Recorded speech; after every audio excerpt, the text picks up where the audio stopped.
You have been listening to, or you have just missed, the news from VK1WIA. Now it's time for VK6ARN and Newswest.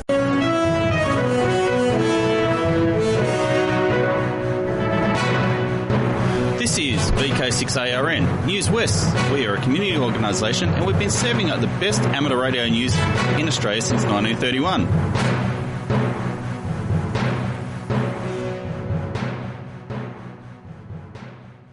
Hi there, this is Clinton, VK6FCRC, and welcome to Newswest for the 21st of January 2023. Now on with the show. Hello, this is Dennis, VK6AKR, for the WAVHF group. How did you go in the UHF-VHF Summer Field Day last weekend? Participants were in the main members of the WAVHF group, but for future contests of this type, please note that any licensed amateur can participate. It is a good, friendly way to get on air and have some fun. Worried about making mistakes? Don't. I made plenty of mistakes in my first contest, probably even more in later ones too, but I've survived, I hope. Survival is largely thanks to the help of others in the contests giving friendly advice. Such is the nature of our hobby. The Ross Hull contest continues until the end of this month. Great fun, friendly, hope to hear you on air at times until the 31st. The main and single most important thing with any contest is to please write up and submit your log. Without a confirming log entry, your QSO partner and you will not be given a score. Winning outright is not my aim, but I really do appreciate that my QSO partners have confirmed our contacts by submitting their logs.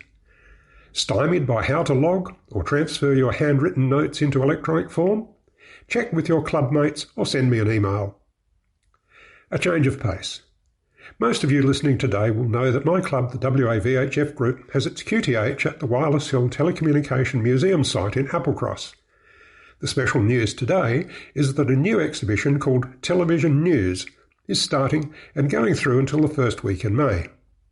I've not had an opportunity to preview, but it seeks to display the technology, personalities and equipment that made up television news. The museum curators are very adept at storytelling in this medium, so I am sure that it will entertain and educate for all ages.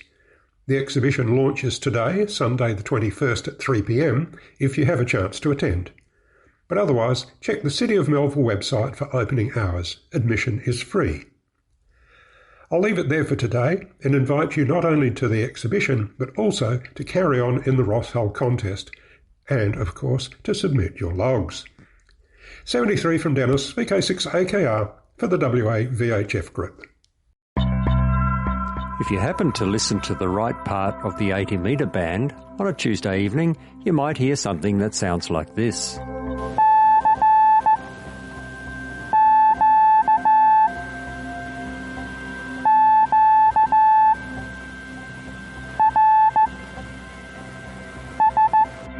The CQ-QRS net has been running every single Tuesday for the last 2 years and has been unbelievably popular. There are usually half a dozen, and a couple of times up to 18 stations, popping in and out when they can over the 4 or 5 hours. The aim is to encourage new CW operators to have a go at slow CW in a safe and really friendly environment, where slow speed and lots of mistakes are par for the course. It's all about having a go, starting with a basic call sign and RST exchange, then over time getting better and better.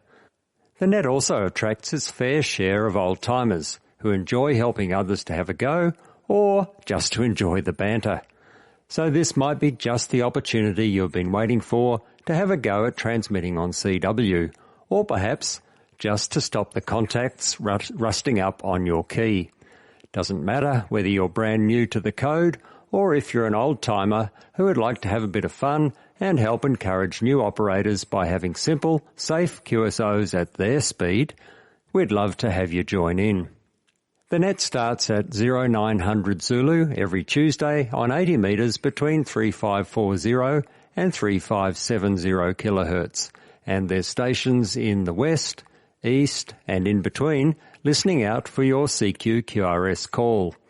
For more information and to receive our weekly CQ-QRS RagTune newsletter, contact me, Mark, VK6QI, via my email address on qrz.com, or you can email me direct, mark.bosma@icloud.com. That is mark.bosma@icloud.com. Too much switch mode power supply hash on 80 metres?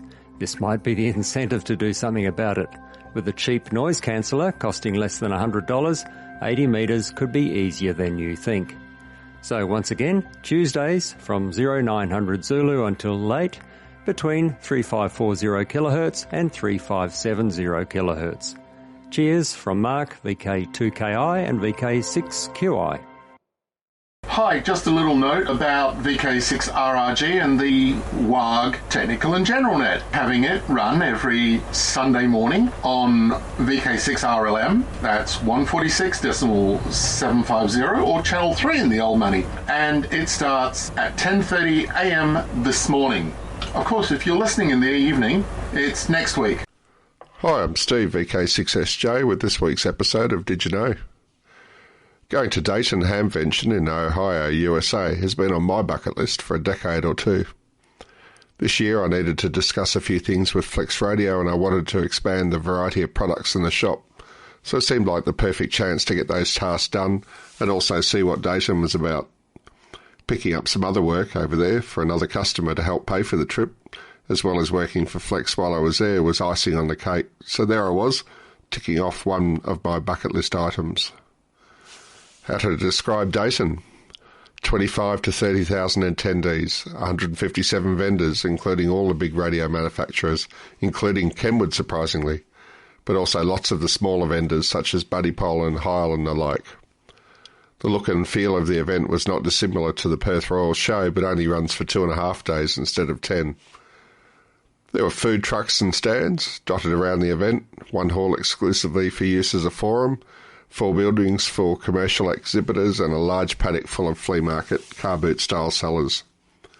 In fact, looking at the facility in Xenia, where the Dayton Hamvention is now run, the Claremont Showgrounds would make a nicer location with similar facilities, but probably more expensive.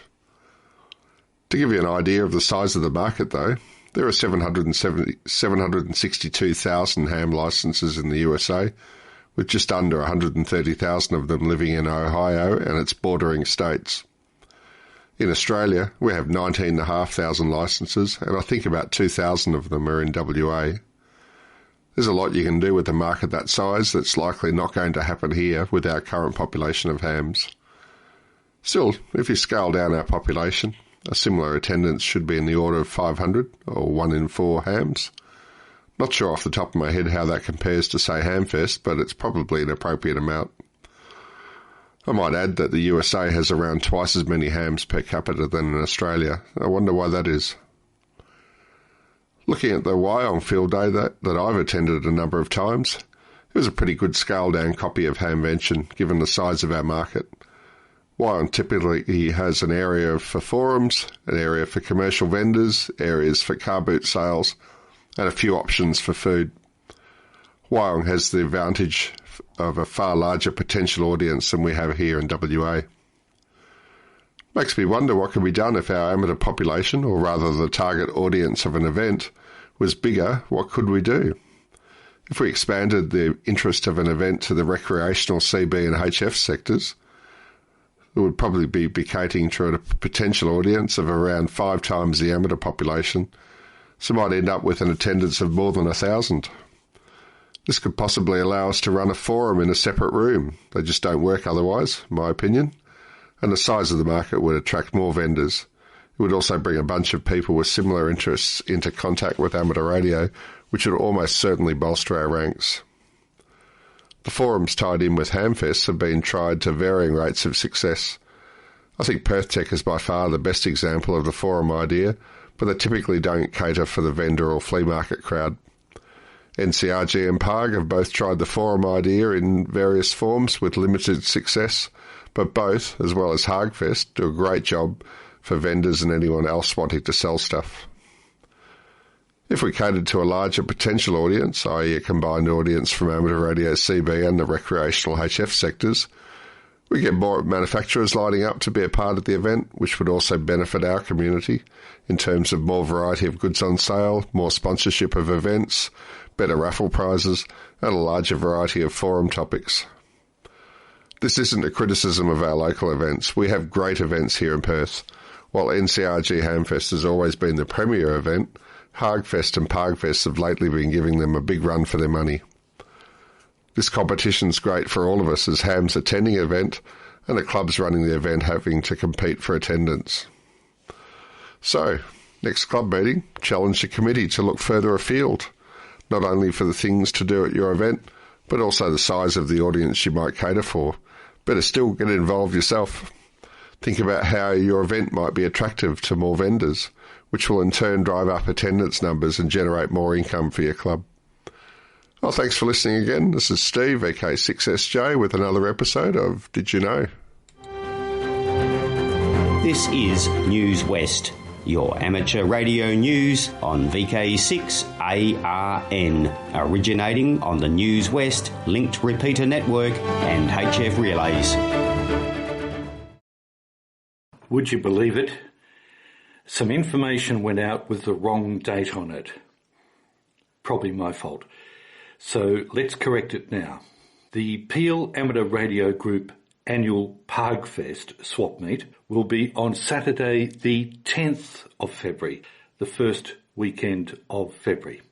It will be held again at the Mandurah Bowling Club, which is on the corner of Allnut Street and Dower Street.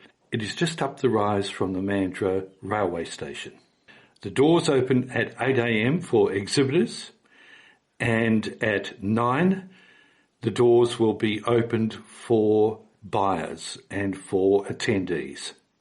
The entry fee is again $5 per person, and there will be the draw of the mega raffle at the end of the day. For more information about the mega raffle, go to rafflelink.com.au/Pargfest 2024. There is a link on the Peel Amateur Radio Group website, which is www.parg.org.au.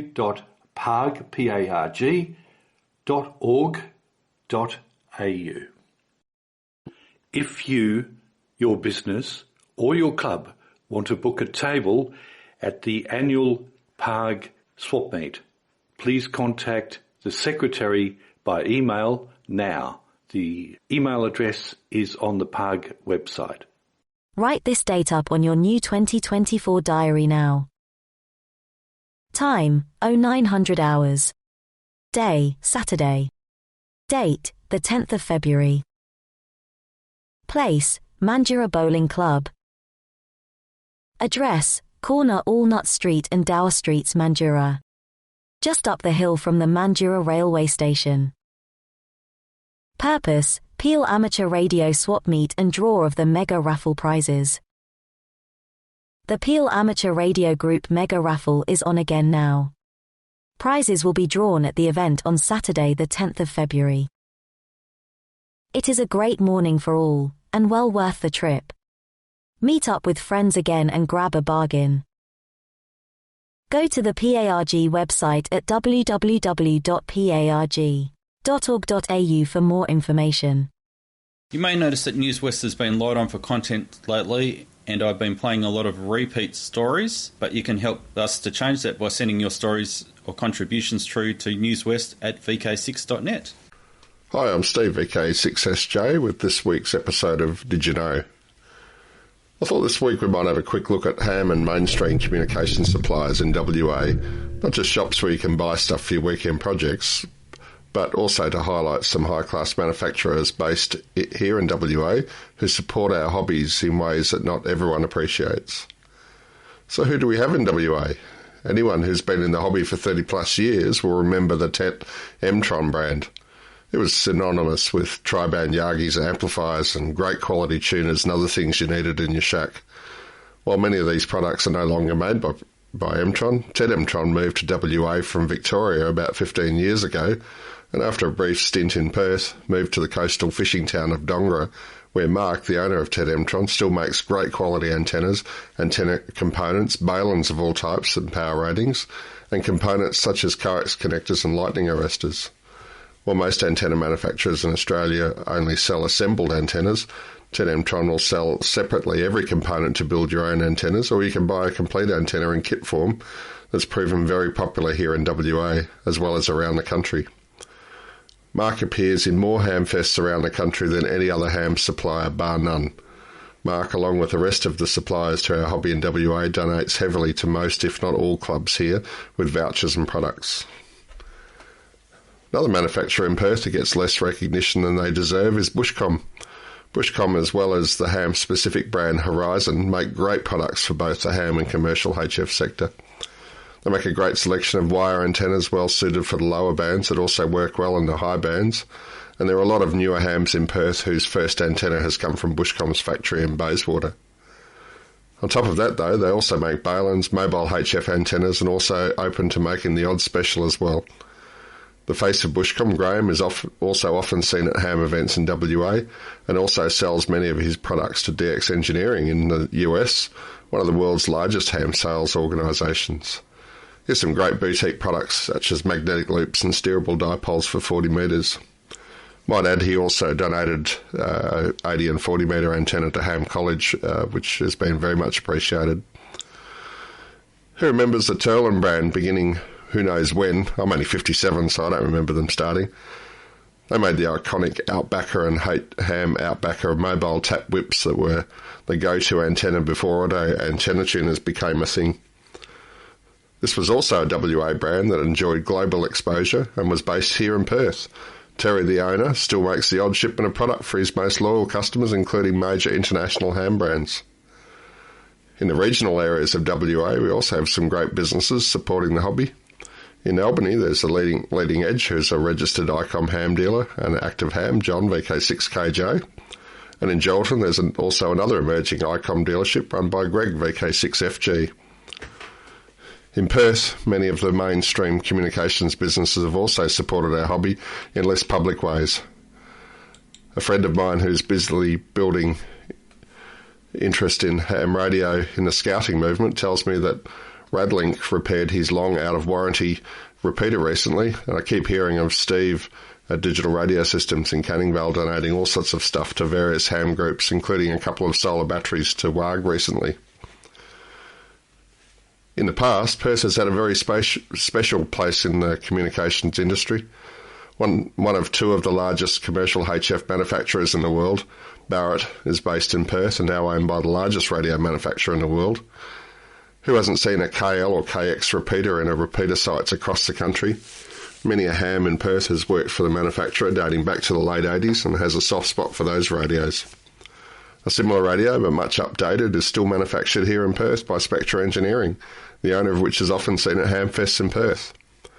I was presenting a design package to Los Angeles County for a data radio system about 10 years ago when Motorola presented their paging system using the MX800 from Spectra Engineering. I was representing a Sydney-based company at the time, but I couldn't help speaking up that it was a great Perth-made product. Other hams in Perth are not only working in iconic Perth comms companies in niche areas, but one Perth-based ham in particular has been central in bringing software-defined radios into the mainstream ham sector, Phil VK6APH, and has lectured on the subject all around the world. Another emerging business in our sector is Newswest. While they're predominantly an IT business, they are the technical muscle behind the Austravel commercial HF network, of which many hams are also a member of. Newswest also repairs ham rigs, and I think the only business doing that here. They do a very professional job of that, by the way. Some of you probably know that I also run a ham business. I don't want this to be a blatant self-serving plug, so I won't harp on long. The business is called DX Radio Systems and has a retail presence in Midland. We're the Australian distributor for Flex Radio and the largest ham ICOM dealer in WA. Google us and you'll find out more. For a city of 1.5 million, we are well and truly overrepresented in the communications industry in this country, in my opinion. Other iconic brands in the past that have manufactured radios and accessories include Wyoke Electronics, Allcom, Perth Communications, who made a small HF mobile radio in the 70s and 80s right here in Perth. So, support your local businesses in Perth who support your hobby. Look at who keeps turning up to all of the ham events or at least donating to them. The hobby would be poorer for their departure. Supporting them assists to make sure that they don't depart, and they're all great value anyway, so you aren't paying a premium to support them. Well, thanks for listening again. This has been Steve, aka6SJ, with another episode of Did You Know? If you'd like a text copy of this or other articles, they'll be posted to my blog page at dxradiosystems.com.au about 2 weeks after it's gone to air.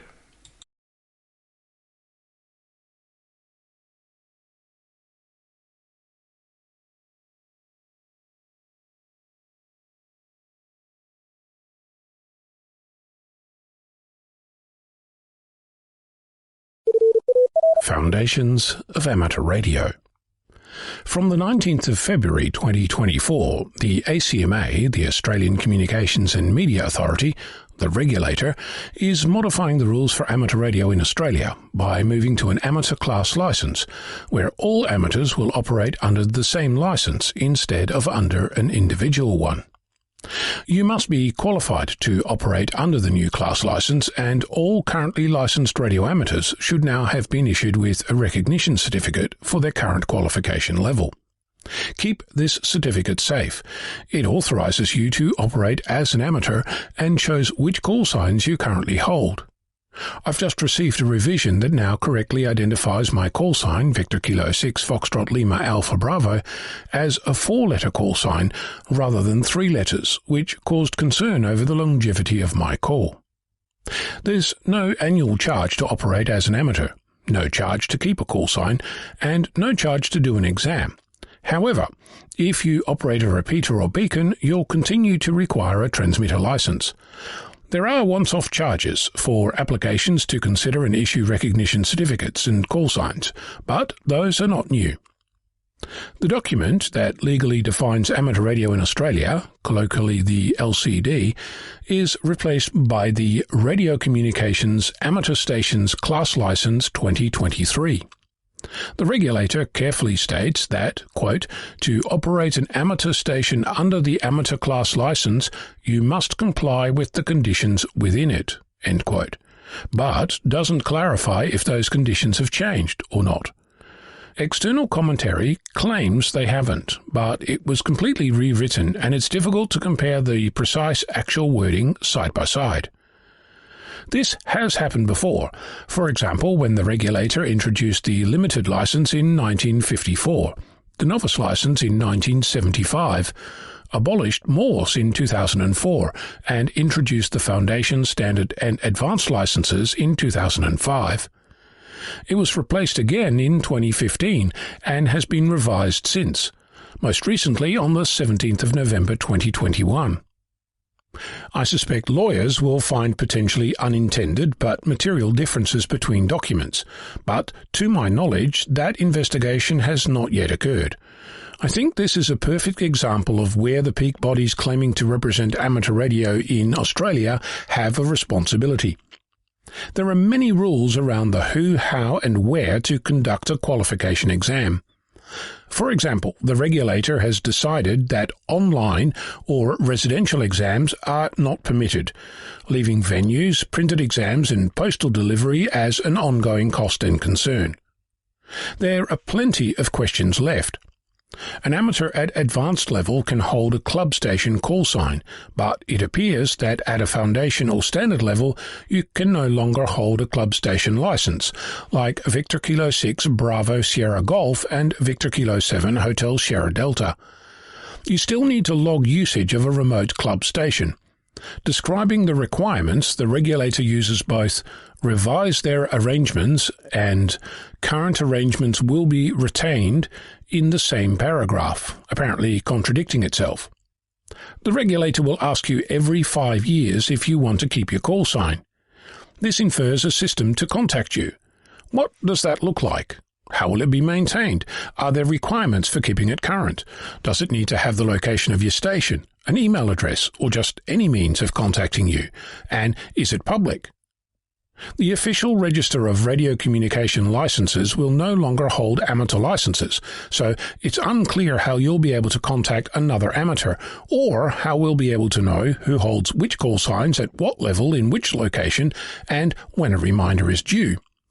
The details around the new call sign register are incomplete, to say the least. What does breaking the rules look like? With individual amateur licenses, your ability to operate is directly linked to you, and if found in breach, your license can be cancelled. Under a class license, your ability to operate hinges on knowledge that cannot be taken away. The regulator publishes the relationship between some international amateur licenses and qualification levels in Australia. And as an international visitor, you can apparently operate in Australia for 365 days, if your current licence is recognised. After that, unless you hold a Harmonised Amateur Radio Examination Certificate, or HAREC, you need to apply for a recognition certificate, after either paying for recognised prior learning or passing an exam, even though you were already automatically recognised as having the appropriate qualifications when you entered the country. Does the list of recognised licenses get longer as more international amateurs pay for prior learning? And if you leave the country and return, will the clock reset? There's more. For example, the date that you got your US technician licence determines your recognition. Before 23 September 2016, you're recognised at an Australian Advanced level.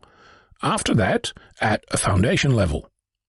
And finally, if I were an accredited unpaid volunteer assessor authorised to administer an amateur exam on behalf of the regulator, would I be permitted to comment like I am here, or would I be expected to speak directly with the regulator about my concerns? What happens if speaking directly to the regulator breaks down? What's the penalty for speaking out? Is the regulator going to stop you from being an unpaid volunteer? Before you ask why I didn't put these concerns to the regulator, I'll point out that it's not up to me to fix these issues, nor is it my place to make recommendations. I don't represent anyone, and in my opinion, this should be a community-wide public conversation, not held in secret talks behind closed doors. As an amateur outside Australia, I'd recommend that you pay attention, because I'm sure that bean counters will be taking notes to see if there's money to be saved at your regulator. I'm Ono, Victor Kilo 6, Foxtrot Lima, Alpha Bravo. Lima.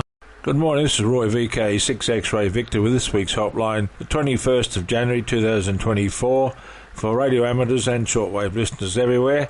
Today I have the following for you: an Mtron grid dip meter, model Echo Delta Mike -1, frequency range 1.5 to 250 MHz, has original carton and manual, as new, $300 for that grid dip meter.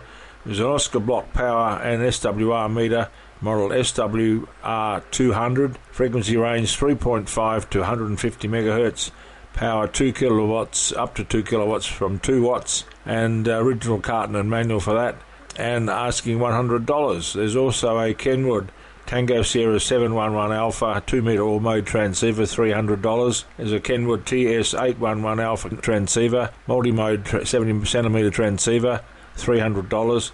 There's an ICOM IC3200 Alpha and power supply, 144 to 430 MHz dual-band transceiver, $350, sorry. And there's the Uniden UHF-CB, $100.